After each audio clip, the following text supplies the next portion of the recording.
Yep. I've just spent 80 quid at an indoor car boot sale. Can we make any money from it? Let's find out. So this is what we managed to pick up from today's car boot sale. £80 spent on 20 items, so works out at £4 an item on average. I don't think there's anything amazing here, but we'll go and have a look at them one by one in the summer house, and then we'll see what we've ended up with, and I'll try and work out how much we could possibly make on it. He's not for sale, by the way. Hi, Jakey. You know I'm not, Daddy. One thing I did want to touch on just before we go and have a look at what we bought is, and this is how I account for everything that I buy.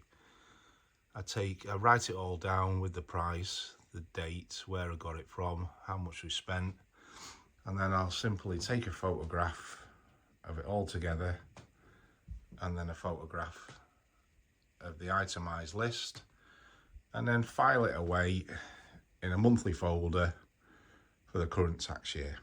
Just before we have a look at what we got from the car boot, that first video I did about vintage wholesale supply and the leather vests got 117 views up to now and 24 subscribers. I'm absolutely buzzing with that. It's brilliant. I've had loads of good comments, especially from my daughter, who normally slates me, but she actually said it was quite good, so thanks, Lucy. Talking of leather vests, we've actually sold 5, so we're now £34.83 in profit, and I'm glad I bought some more. If you haven't seen the video, I'll put a link at the end of this one, and you can have a watch of it, see what you think. Right, let's have a look at what we picked up. I was at the car boot for about an hour and a half, and like I say, I spent 80 quid. Now, all my videos are going to be transparent. If I've made a cock-up, I'm going to tell you about it, and I've made a lot of cock-ups.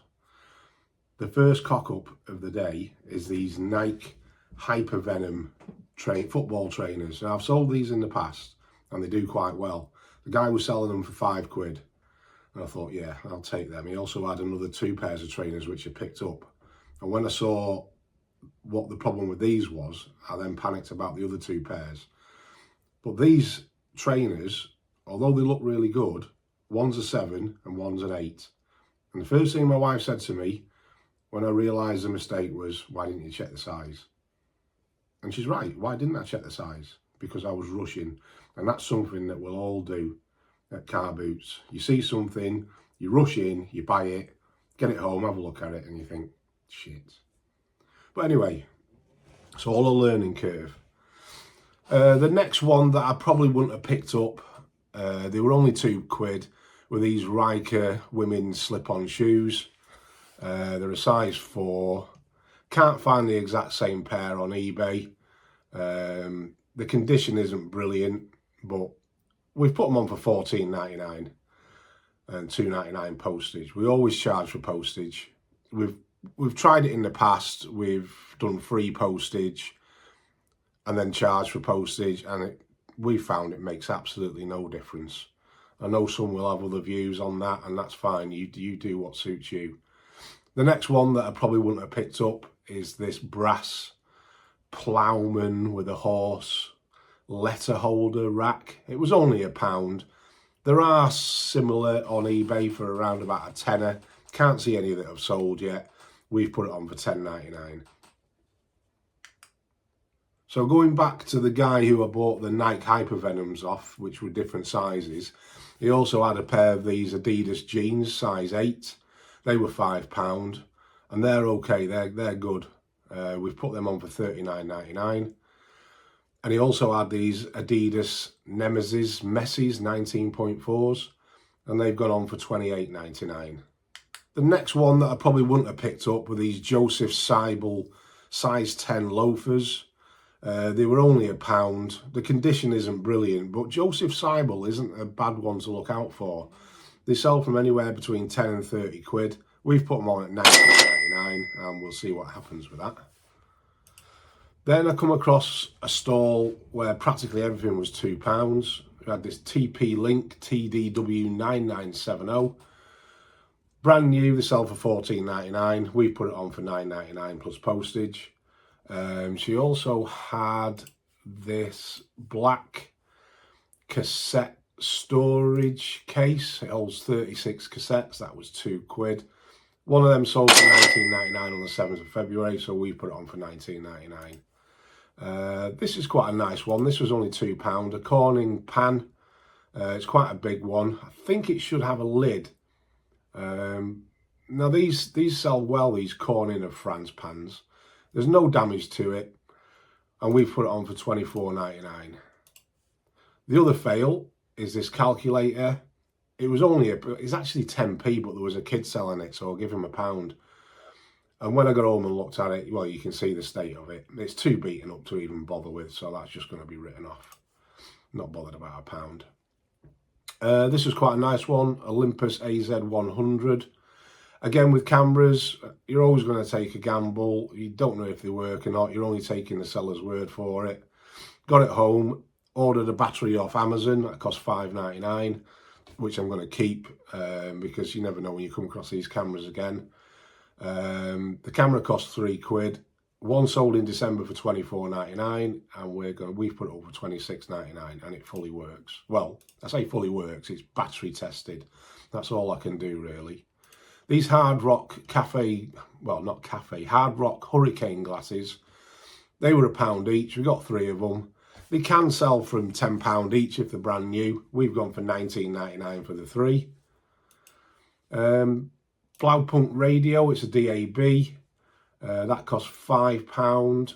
It sold for £29 on the 4th of January, so we've gone for £27.99. Whittard Mickey Mouse jug and mug. It's Whittard of Chester. Might have paid up a bit for this. It was £5. The jug can sell for 15. The mug can sell for a tenner. All depends on the day. We've put it up for £19.99 for the set. Then there was a lady that was selling these 3 coats, a regatta coat, Peruna coat, and an M&S coat.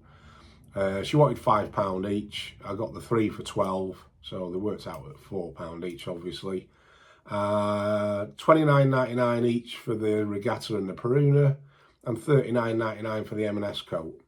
This was probably the pickup of the day, but condition-wise, it's not amazing. It's a Berwick motorbike racing leathers all-in-one suit. It's a size 56.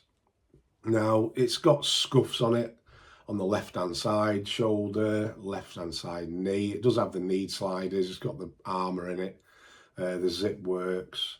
He wanted £20 for it. Managed to get it for 16. Now, brand new, £200. Second hand, anywhere from 60 to 150, depending on the condition. Condition on this isn't the best, but we've gone high, £99.99, and we'll see what happens.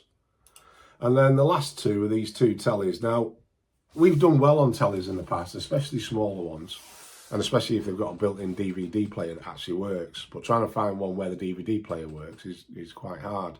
One's a Technica 24-inch. Doesn't have its remote, but they can sell anywhere between 25 and 49 if they've got the remote. We've got it on for £34.99. And then this Tevian, bit of a retro telly. Can't find any that have sold. Put it on for £29.99. Now, we always do the same thing with our listings. We always go top end, because you can always come down. You can always bring the price down.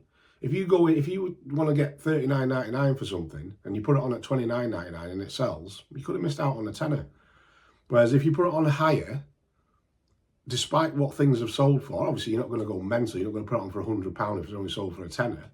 But you've got to try and get the most money for your items. So go in high at first. Well, that is what we do. Go in high at first. You can always bring the price down. And like I say, we always charge postage. We don't do free postage on anything. So to round it all up, we spent £80. The selling price, if they all sell for the price that we've put them on for, which we all know they won't, some of them are going to go cheaper, that's £529.82. Obviously, you've got to take off postage on that. You've also got to take off the dreaded eBay fees. Now, fees alone on that come to about 120 quid. So you're going to come out, or if we sell all them at the full price, the profit is £327.26, which is not bad for an hour and a half's morning. Like I say, I got there at 7:15. I was back in bed at 9 o'clock. If you put aside 20% tax, you've still made £261. Right guys, that's video number 2 done and dusted. Just want to say a massive thank you to everyone who supported the channel. Really pleased with how the video number 1 went. And yeah, it's inspired me on to do more content. So looking forward to the next one. Thanks very much guys, and please remember to like and subscribe, and I try and answer as many comments as I can. Thanks a lot, take care.